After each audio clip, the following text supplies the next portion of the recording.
SRH versus RCB. அது வந்து 2வது மேட்ச் இந்த சீசனில். ஃபர்ஸ்ட் மேட்ச் எல்லாருக்குமே தெரியும் நினைக்கிறேன். T20 ஹிஸ்ட்ரியிலேயே அதிக ரன்ஸ் எடுக்கப்பட்ட ஒரு மேட்சாக இருந்துச்சு. ஒரு பயங்கர ஹை ஸ்கோரிங் கேமாக இருந்தது. ஸோ அது வந்து சின்னசாமியில் நடந்துச்சு. இது வந்து ஹைதராபாத்தில் நடக்குது. இந்த ஹைதராபாத் பிச் எப்படி இருக்கும்? ஹைதராபாத் பிச்சை பொறுத்த வரைக்கும் ஒரு பக்காவான பேட்டிங் ட்ராக். குறிப்பாக வந்து உங்களுக்கு ஸ்பின்னர்களுக்கு செகண்ட் ஆப்ஷன் தான் கொடுப்பாங்க. வழக்கமாக பார்த்தீங்கன்னா வந்து விக்கெட்ஸோட ஆவரேஜ் எல்லாமே சேர்த்து பார்த்தா பேசர்களுக்கு தான் அதிகமாக இருக்குது. அதே மாதிரி அடி யார் அதிகமாக வாங்கியிருக்காங்கன்னா அதுவும் பேசர் தான். ஏன்னா பக்காவான ஒரு பேட்டிங் ட்ராக்கு. இங்கிலாந்து கூட வந்து நம்ம டெஸ்ட் மேட்ச் ஆடினதாக இருக்கட்டும், அதுக்கு முன்னாடி T20 ODIயில் ஆடினதாக இருக்கட்டும், எல்லாமே வந்து ஒரு பவர் பேக் பேட்டிங் ஆக்ஷன் தான் இப்போ நிறையா பார்த்துருக்குறோம்.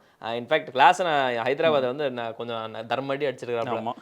உலகக்கோப்பையிலேருந்தே கொஞ்சம் அடி நிறையா மாட்டடி அடிச்சிருக்கிறாரு. ஸோ அந்த ஒரு காரணத்தினால வந்து ஹைதராபாத் வந்து ஒரு முழுக்க ஒரு பேட்டிங் ட்ராக் அப்படின்னு சொல்லலாம். அண்ட் அந்த வகையில் தான் அந்த டீம்ஸும் எடுத்துருக்கிறோம். ஸோ விக்கெட் கீப்பர்ஸ் வந்து நான் ஸ்டார்ட் பண்ணிடுறேன்.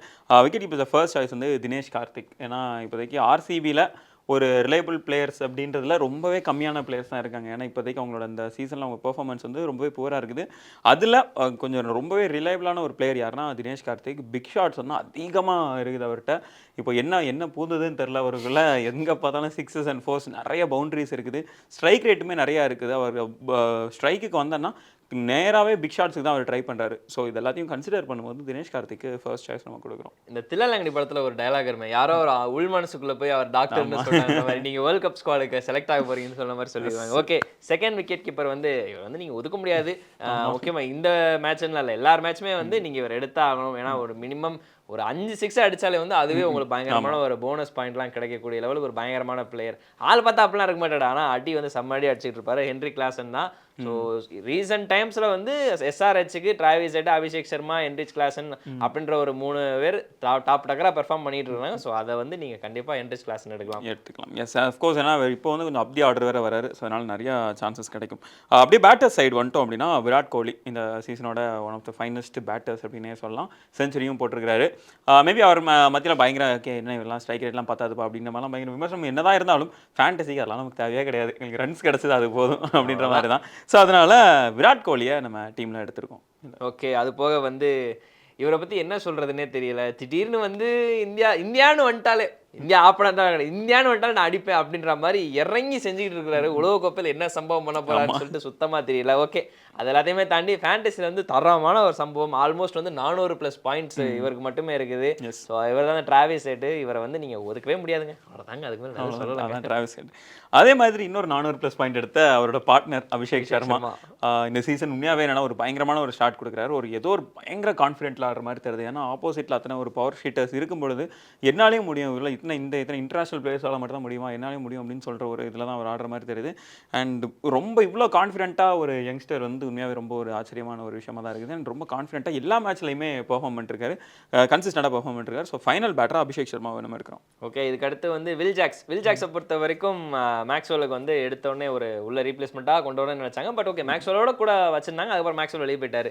ஆரம்பத்துல இருந்தே வந்து நம்ம சேனல்லையுமே சொல்லியிருந்தேன் வில்ஜாக்ஸ் வந்து ஒரு இம்பாக்ட் கொடுப்பாரு அப்படின்னு. போன மேட்ச் அந்த இம்பாக்ட் தெரிஞ்சது. மேபி இன்னும் கொஞ்சம் ஒரு 10 ரன் எக்ஸ்ட்ராவாக அடிச்சிருந்தாருன்னா போன மேட்ச் ஆர்சிபி வின் பண்ணி இருக்கக்கூடிய ஒரு மிகப்பெரிய அந்த ஹார்ட் பிரேக்லாம் இல்லாமல் ஒரு ஹாப்பி மூமெண்ட்டாக இருந்திருக்கக்கூடிய நிறைய வாய்ப்பு இருந்திருக்கும். ஸோ தொடர்ந்து வில்ஜாக்ஸ் வந்து கண்டிப்பாக பெர்ஃபார்ம் பண்ணுவார். பேட்டிங் ட்ராக் வேறு. ஸோ ஆல்ரெடி வந்து SA20 என்ன பண்ணாரோ அதே சம்பவம் தான் போன மேட்ச் பண்ணியிருக்காரு. கண்டிப்பாக இதுலேயும் பண்ணுவார்ன்ற ஹோப் ஃபிங்கர்ஸ் கிராஸ்ல இருக்குது. ஸோ வில்ஜாக்ஸ் வந்து ஃபர்ஸ்ட் ஆல்ரவுண்டர் லிஸ்ட்டாக நீங்கள் எடுக்கலாம். அப்படியே செகண்ட் ஆல்ரவுண்டர் இப்போ வில்ஜாக்ஸ் மாதிரி என்ன கேமரூன் க்ரீனுமே என்னன்னா ஒரு நல்ல டீசெண்டான ஒரு பிளேயராக தான் இருக்கிறாரு. போன சீசனில் இருந்த அந்த எக்ஸ்ப்ளோசிவ்னஸ் வந்து இந்த சீசன் டெஃபினட்டாகவே இல்லை.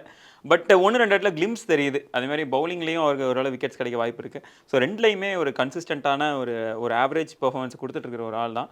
ஒரு டெஃபினட்டாக என்னன்னா ஒரு பெரிய சூப்பர் ஸ்டார் ரன்ஸ்லாம் அவர் எடுக்கல இன்னும். அதே மாதிரி சூப்பர் ஸ்டார் லெவலில் விக்கெட்ஸும் எடுக்கல. பட் ஒரு ஆவரேஜ் பர்ஃபார்மராக நம்ம டீமில் எடுத்துக்கிறதுல க்ரீன் வந்து ஒரு முக்கியமான பிளேயராக இருக்கார். ஸோ இதுக்கடுத்து வந்து லோக்கல் பாய் நிதிஷ் ரெட்டி. இவரை வந்து ஒரு ஃபைண்ட் ஃபார் SRH அப்படின்னு சொல்லலாம். எக்கச்சக்கமான பிளேயர்கள் ஒவ்வொரு டீமுக்கும் வந்துகிட்டு இருக்கிறாங்க. அந்த ஒரு பட்டியலில் வந்து நிதிஷ் ரெட்டி வந்து SRHக்கு இருப்பார். லோக்கல் பாய். ஸோ பிச்சை பற்றி A to Z எல்லாமே தெரிஞ்சிருக்கும். பல வருஷமாக ஆடிட்டு இருக்கிறாரு. அவரோட வந்து பேட்டிங்கில் சொதப்பினாலும் பேட் கமெண்ட்ஸ் வந்து அவர் வந்து ஒரு டிஃப்ரெண்டாக யூஸ் அதாவது ஆஸ்திரேலியன் கிரிக்கெட் மார்க்கஸ் ஸ்டாயினிஸ் எப்படி யூஸ் பண்ணுவாங்களோ அந்த மாதிரி யூஸ் பண்ணிட்டு இருக்காரு. சரி 2 ஓவர் கடத்தி விடுப்பா அப்படின்னா ஒரு ரன் அடிச்சாலும் பரவாயில்ல, அடுத்து நீ போடு பரவாயில்ல விக்கெட் வரும் அப்படின்ற மாதிரி ஒரு போனஸ் பாயிண்ட் வேறு கொடுக்குறாப்புல நமக்கு ஃபேண்டசிக்காக. ஸோ நீங்கள் பேட்டிங்கில் அவர் அடித்தாலும் ரன்னு, பவுலிங்கை போட்டு விக்கெட் எடுத்தாலும் ரன்னு. ஸோ ரெண்டுமே வந்து ஒரு பெனிஃபிட் கொடுக்கக்கூடிய ஒரு சூப்பரான ஒரு பிளேயர் தான். இப்போ அப்கமிங்கில் நல்லா க்ரோ ஆகிட்டு இருக்காரு. ஸோ நிதிஷ் ரெட்டியை தாராளமாக எடுக்கலாம். அடுத்தது பவுலர் சைடு வந்துட்டோம்னா பேட் கமின்ஸ். இந்த டைம் எஸ்ஆர்எஸ் திருப்பி போட்டதே பேட் கமின்ஸ். அவரோட லீடர்ஷிப்பாக இருக்கட்டும், அவரோட பவுலிங்கில் நிறைய விமர்சனங்கள் இருந்துச்சு. ஆனால் பட் அது தொடர்ந்து ஒரு பிரேக் பண்ணிட்டே வராரு. விக்கெட்ஸ் வந்து ரொம்ப வைட்டலான டைமில் விக்கெட்ஸ் எடுக்கிறாரு. பிளாங்க் ஆனதே கிடையாது இந்த சீசனில். ரொம்ப நோட் பண்ண வேண்டிய விஷயம். உங்களுக்கு கண்டிப்பாக பேட் கமின்ஸ் எடுத்தால் ரிட்டர்ன்ஸ் இருக்குது. ஸோ அதனால் நீங்கள் பேட் கமின்ஸ் எடுத்துக்கலாம். இந்த மாதிரி தான் அவர் பண்ணிட்டு இருக்காரு. சரி, ஓகே. அப்பார்ட் ஃப்ரம் ஜோக்ஸ், இதுக்கு அடுத்து வந்து டி நட்ராஜன். இவரை வந்து இப்போ ரீசன்ட் டைம்ஸ்ல வந்து ஒரு ரிடம்ஷன்னே சொல்லலாம். எக்கச்சக்கமான ஒரு கம்பேக்கு, மறுபடியும் ஒரு இன்ஸ்பைரிங் ஸ்டோரி உருவாக்குறாரு. இது ஒரு இந்திய டீமுக்கு கம்பேக் கொடுக்க போறாரு அப்படின்னு சொல்லிட்டு எக்கச்சக்கமாக T20 வேர்ல்ட் கப்புக்கும் மிகப்பெரிய ஒரு போட்டி போயிட்டு இருக்குது. ஃபாஸ்ட் பவுலர் பட்டியலில் இவரும் போவார்ன்ற மாதிரி பேச்சுவார்த்தை போயிட்டு இருக்கு. பட் செலெக்ஷன் கையில் தான் இருக்குது. ஓகே, ஆனால் இந்த ஐபிஎல் பொறுத்த வரைக்கும் ரீசெண்டாக வந்து ஒரு சூப்பரான பெர்ஃபார்மன்ஸ் கண்டினியூவாக விக்கெட்லெஸ்ஸாக இல்லாமல் ஒரு விக்கெட் 2 விக்கெட் 3 விக்கெட் அப்படின்னு சொல்லிட்டு போயிட்டு இருக்காரு. போன மேட்ச் வந்து 4-4 எடுத்திருக்காரு. ஸோ அந்த ஒரு நம்பிக்கையில், இதுக்கு முன்னாடி வச்ச பெர்ஃபார்மன்ஸ் நம்பிக்கையிலுமே வந்து நீங்கள் தாராளமாக நட்டு எடுக்கலாம். 2 விக்கெட்ஸ் மினிமம் கேரண்டிங்க. அதே மாதிரி அடுத்து எஸ்தயால் வந்து ஆர்சிபியோட ஒன் ஆஃப் த என்ன சொல்கிறது ஒரு ரிலையபிளான ஒரு பவுலர் அப்படின்னு சொல்லலாம். எஸ்ஆர்எல்ட்ட வந்து கண்டிப்பாக விக்கெட் இருக்குது. அவர்கிட்ட வந்து என்னதான் இருந்தாலும் இதுக்கு முன்னாடி சொன்ன நட்ராஜன், கமின்ஸ் மாதிரி இவர்கிட்ட விக்கெட்ஸ் வந்து கண்டிப்பாக இருக்குது. நான் ஆர்சிபியோட மற்ற பிளேயர்ஸ் வந்து கொஞ்சம் தடுமாறினாலும் இவர்கிட்ட விக்கெட்ஸ் இருக்குன்றதுனால ஃபைனல் பிக்காக எஸ்ஆர்எல் எடுத்துருக்கிறோம். அண்ட் அப்படியே கேப்டன் வைஸ் கேப்டன் மாதிரி வந்துட்டோம் அப்படின்னா வைஸ் கேப்டன் யார் எடுத்துருக்கோம்? வைஸ் கேப்டன் வந்து நாங்கள் 2 பேரை சூஸ் பண்ணியிருந்தோம், கிளாஸனா இல்லை விராட் கோலியா அப்படின்னு. சரி, ஓகே. என்னதான் இருந்தாலுமே வந்து இந்த ஃபேண்டசியை பொறுத்த வரைக்கும் ஆப்போனன்ட் டீமில் ஒருத்தரும் யார் விளாட்றாங்களோ, ஃபர்ஸ்ட் விளாட்றாங்களோ அந்த டீமில் ஒருத்தரும் யாராவது ஒருத்தர் கேப்டன் வைஸ் கேப்டன் இருக்குன்றது ஒரு முறை. அந்த ஒரு காரணத்தினால வந்து கிங் கோலி மேலே முழுக்க ஒரு நம்பிக்கையோட விராட் கோலி மேலே வந்து வைஸ் கேப்டன் போஸ்டிங் வந்து கொடுத்துருக்குறோம். அதே மாதிரி நீங்கள் கிளாஸன் போனாலும் கிளாஸன்ட்டு கூட போய்க்கலாம். கேப்டன் யார் எடுத்திருக்கோம்னா டிராவிஸ் ஹெட் எடுத்திருக்கோம். இந்த மேலே பெரிய லெவலில் சொல்லணுன்ற அவசியம் கிடையாது நினைக்கிறேன். ரொம்ப ஒரு ரிலையபிளான ஒரு பேட்ஸ்மேன். அதே மாதிரி நீங்கள் பார்த்தீங்க அப்படின்னா கேப்டன் வைஸ் கேப்டன் அப்படின்ற அந்த 2 இதுக்கு நம்ம மொத்தம் 4 ஆப்ஷன்ஸ் இருக்குது.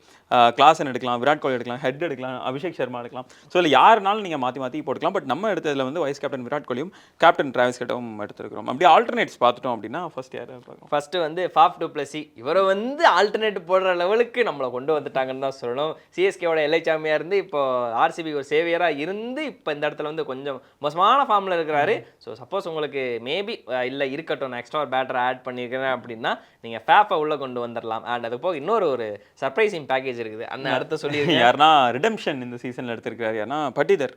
அந்த சீசன் வரும்போதே எக்கச்சக்க டவுட்ஸ் இருந்துச்சு. ஓகே ரைட், இவ்வளோ தான். இவர் வந்து ஒரு 1 சீசன் வந்துட்டு ஒரு சீசன் மட்டும் உருப்படியாக விளையாடிட்டு அதுக்கப்புறம் போயிட்டார் அப்படின்னு நினச்சிருந்தோம். பட் இந்த சீசனில் 2 குவிக் ஃபயர் 50 போட்டிருக்கிறாரு. அண்ட் இப்போ இருக்கிற ஃபார்ம் படி பார்த்தோம் அப்படின்னா ஆர்சிபியோட இன்னொரு நம்பிக்கையாலான ஒரு பேட்ஸ்மேனாக அவர் வந்துட்டு இருக்கிறாரு. இவர் இந்த சீசன் லாங் நம்ம ஒரு மேட்ச் கூட ஒரு டீமில் எடுக்கலன்னு நினைக்கிறேன். I'm not wrong. பட் இப்போ வந்து உண்மையாகவே அவர் ஏர்ன் பண்ணியிருக்காரு அப்படின்னு தான் சொல்லணும். நீங்கள் டீமுக்குள்ள டெஃபினட்டாக எடுத்துக்கலாம். பட் இது எஸ்ஆர்ஹெச் கூட அப்படின்றதுனால தான் எங்களால் இவர் டீமுக்குள்ள எடுக்க முடியல. ஏன்னா எஸ்ஆர்ஹெச் அவ்வளோ பேட்ஸ்மேன் இருக்கிறதுனால. ஸோ பட்டிதர் வந்து ஆல்டர்னேட்டாக வச்சிருக்கிறோம். நீங்கள் யாருக்கு பதிலானாலும் டீமுக்குள்ள ஆட் பண்ணிக்கலாம். ஸோ இது போக வந்து எய்டன் மார்க்ரம் வந்து இத்தனை மேட்ச் நான் வந்து போராடி உள்ளே கொண்டு வரணும்னு சொல்லி ரொம்ப டார்ச்சர் பண்ணிட்டு இருந்தேன். பட் இந்த தடவை வந்து இல்லை பரவாயில்ல. அவர் ஏன்னா ஒரு மைனஸ் பாயிண்ட் வந்து பவுலிங் கொடுக்க மாட்டாங்க. அவரோட வேலையை நிதிஷ் ரெட்டி பண்ணிட்டு போயிறாரு. ஸோ அந்த இடத்துல நம்ம ஸ்வாப் பண்ண வேண்டியதாக இருக்கு. சரி, எய்டன் மார்க்ரம் ஆடலன்னா நிதிஷ் ரெட்டி ஆடுறாரு, இல்லை இவர் பவுலிங் போறேன்னா அவர் பவுலிங் போறாரு. ஸோ இந்த ஒரு ஆல்டர்னேட் ஒரு ஆப்ஷன் இருக்கிறதுனால நம்ம பிளேயர்ஸை ஸ்வாப் பண்ண வேண்டியதாக இருக்கு. அந்த ஒரு காரணத்தினால மார்க்ரம் வந்து பேக்கப்ல போட்டுக்கலாம். ஸோ அடுத்து ஷபாஸ் அஹ்மத், ஃபைனல் ஆல்டர்னேட் வந்து ஷபாஸ் அஹ்மத். இவர் வந்து ஆக்சுவலி ஆஃப்கோர்ஸ் என்னன்னா இந்த சீசனில் ஒரு நல்ல ஆல்ரவுண்டரானவே விளையாடிட்டு இருக்கிறாரு. இந்த சீசனில் எனக்கு தெரிஞ்ச ஒரு நல்ல ரிட்டர்ன்ஸ் கொடுத்துருக்கிற ஒரு ஆவரேஜான ஒரு பிளேயர் தான் ஷபாஸ் அஹ்மத். இவரையுமே நீங்கள் ஒரு டைம் ஒரு கேம்பிள் பண்ணி நான் இவரை டீமில் எடுக்கணும் அப்படின்னு நினச்சிங்கன்னா கூட அவர் கூட எடுத்துக்கலாம். So that's it. இதுதான் எங்களோட starting 11 captain wise captains and எங்களோட ஆல்டர்னேட்ஸ். இதில் என்னென்ன சேஞ்சஸ் இருக்குது, இந்த மாற்றங்கள் நம்ம கொண்டு வரலாம். அண்ட் உங்களோட ஸ்டார்டிங் 11 யார், உங்களோட கேப்டன் வைஸ் கேப்டன் யார் அப்படின்றத கமெண்ட்டில் சொல்லுங்கள். நெக்ஸ்ட் மேட்ச்சில் சந்திப்போம்.